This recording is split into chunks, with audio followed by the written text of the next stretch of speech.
social media addiction. A court ruling welcomed by UK families. It's been called a landmark trial, with campaigners here hoping it could radically transform the way social media firms operate. Now, the case revolves around a 20-year-old woman, 20 now, known as Kaylee, who said her childhood was blighted by addiction to social media websites, on which she would spend up to 16 hours a day. Now, Kaylee sued Meta. Meta owns Instagram, Facebook and WhatsApp, and also Google, which owns YouTube. The two firms were found liable for intentionally building addictive social media platforms which harmed her mental health. A jury found they acted with malice, oppression or fraud. The now 20-year-old was awarded $6 million, or £4.5 million, in damages. Meta will be expected to shoulder 70% of the fine. Google will pay the remaining 30%. The two firms have said separately that they disagree with the verdict and that they will both appeal. Mark Lanier, who represented Kaylee in court, said the verdict was a step forward in the right direction. In helping to recognize what the first social media addiction trial is all about. And that's a very serious issue, not only here to California and the U.S., but to the world. I feel like what we're about here is something beyond just trying to make a buck, beyond just trying to help Kaylee. I feel like we're about something that is incredibly socially important and responsible. And I feel like we've made a great step forward. Well, we're joined now by Andy Burrows, who's from the Molly Rose Foundation. Good morning. Also with us, campaigner Ellen Room, who is in our London newsroom. Ellen, good morning to you as well. Maybe let me start with you, because you were in Los Angeles, weren't you, at the start of this trial? Did you ever think this would be the ultimate outcome? Oh, it's amazing. I've met the US parents several times out there, and being at the start of it and wondering where it was going to end up is massive. And seeing the result yesterday and seeing all the emotion from those parents actually being successful, it's fantastic news. Absolutely delighted for them. We'll talk about some of the implications in a second, but Andy, let me bring you in, because we keep hearing this word seismic, you know, a really important moment in the regulation of social media and what it could change. Is that how you see it? Absolutely. This really is a landmark moment. I think the comparisons to this being a big tobacco moment certainly are valid. The reason that this is so significant, this is now 2 cases that Meta has lost in the last 24 hours in courtrooms in the US. There's hundreds more cases that are stacked up behind them. And so this really is the start of, in courtrooms in the US, as well as with regulators and governments in the UK and in Europe, really starting to say enough is enough. And it's time that these companies that frankly knowingly have known that the harms they've caused for years have to now do something about it. So I've heard this compared to the tobacco industry. Way back when, decades ago, when it was shown that the tobacco industry knew the harms that were being created, and then change came, but it took a long time. Is that what you would predict here?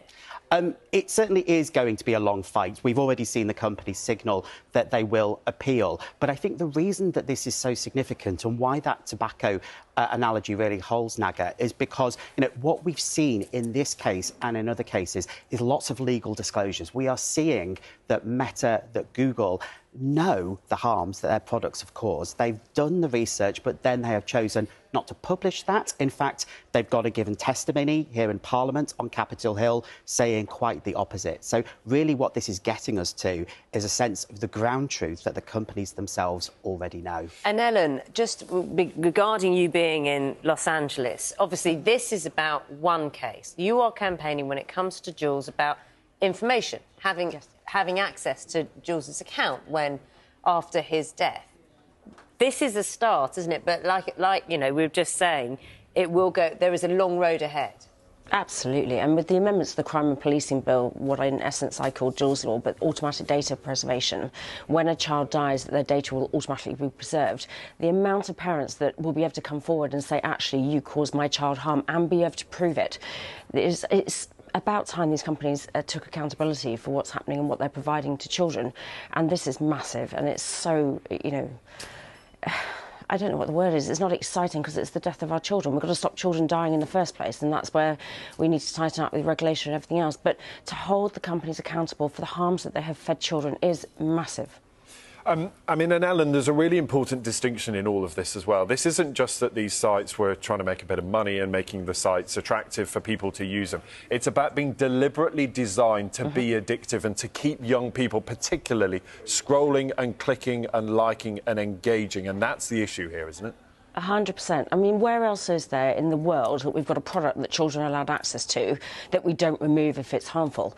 I mean, look, if it was a train set and it had killed a child, that product would have been recalled, fixed and then released back again. These technologies companies have to change their platform. They have to step up and stop children being addicted and seeing dangerous material. It's their responsibility. They need to fix it. Andy, are you confident that that will happen? That this is enough to change how these firms operate? So, look, in the first instance, we've got the government right now consulting on whether to ban these addictive design features. They should absolutely now go ahead and do that, but that should only be a down payment. We've got an Online Safety Act that is on the statute book. Frankly, it's disappointed most of us who spent many years campaigning for it. So the government should use this ruling and the clear groundswell of concern from parents right across this country to now go ahead and commit to a new Online Safety Act that can decisively take on these companies. I think what we've seen during this court case is we are dealing with some of the largest companies in the world that have been dragged into a courtroom to frankly see an admission of the harm that their products are causing.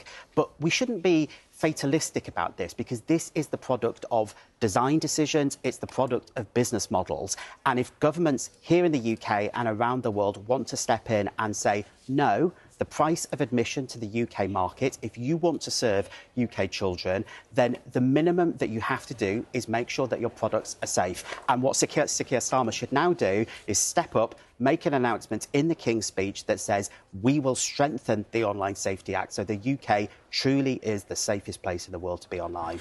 And Ellen, that statement overnight coming from the Duke and Duchess of Sussex, they say it's a reckoning for social media giants. They say that for too long, families have paid the price for platforms that have been built with total disregard for the children they reach. I know you met them. We can see you here in this photo with the Duke. What's the significance of their involvement here and how important is it to have them on board? I mean, they've been so supportive. They've obviously got this campaign, which No Child Lost to Social Media. And it's so true. How many more children are going to be harmed and potentially die from these platforms? I mean, my own lawsuit is in Delaware. It'd be interesting to see what happens there. That's up against TikTok. If that goes through, well, then it's another platform we're holding accountable. So hopefully we'll see where we go with that. We're still waiting to hear on that one. But I think it's massive that we're all pulling together. And it's a global problem. All the way around the world, we're all saying and highlighting the risks of these companies. It's just got to change. Enough is enough. Ellen, you say this is a global problem. Of course it is. We've seen this under a social media ban for under 16s in Australia.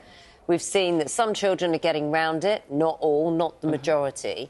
Is that where you're going here, on that vein? I do agree with that. I was in the House of Lords for Lord Nash's amendment last night, along with 6 other bereaved parents. And I do think that actually it's been proved it's not safe. It needs to be taken off, and the social media companies need to fix it. I do agree with what Andy's saying as well, though. We need to strengthen the Online Safety Act. You know, we need to step up and start regulating these companies. We also need Ofcom start enforcing them. Apparently, we've only fined 3 million and recovered 55,000, I think it is. That's nothing against these companies. We actually really need to come down hard on these companies and say enough is enough. And I think, Andy, I'm very aware that the Molly Rose Foundation does not agree with the ban for under 16s on social media. So coming down hard isn't all coming from the same place, is it? It isn't. And look, I think the concern that we have ultimately is what I think every parent watching this morning will say is that they want to see decisive action. We can all see preventable harm that children are coming to every day because of these products. But the danger that we're seeing with Australia is that the ban just isn't working. The risk is that actually, if lots of children are on social media, and I think actually the early indications are that a majority of children may actually still be on these platforms, then all we're doing is giving children and parents a false sense of security instead of saying to the companies, you actually have to make your products fundamentally safe in the first place. But, you know, whether this is a ban, whether this is strengthened regulation, ultimately this comes down now to political will. Our government's prepared to stand up and take on the tech companies, frankly, after years of giving them an easy ride when these problems have been in plain sight. So I think the government here, governments around the world, have to step up because, frankly, this is an issue that unites parents across the country. It cuts across all political lines. The time is now really the moment that governments have to act because children's safety should not come secondary to a trade deal, to geopolitics, to whatever the obstacles in the way might be. Ellen, when it comes to taking on those social media giants, you know, we can't forget these are huge organisations. These are multi-billion-dollar corporations. That's a daunting challenge, isn't it? Not when you've lost a child. No. You put a whole group of bereaved parents in front of these people and we don't care. We've lost the most important person in our world and we want to stop that happening to other people. So, no, it doesn't scare me at all. I'm not terrified. I'm not nervous. Bring it on. Ellen, really, really good to talk to you this morning. Thank you for being with us. And Andy, nice to see you as well. Andy Burrows there at the Molly Rose Foundation. Thank you to you both.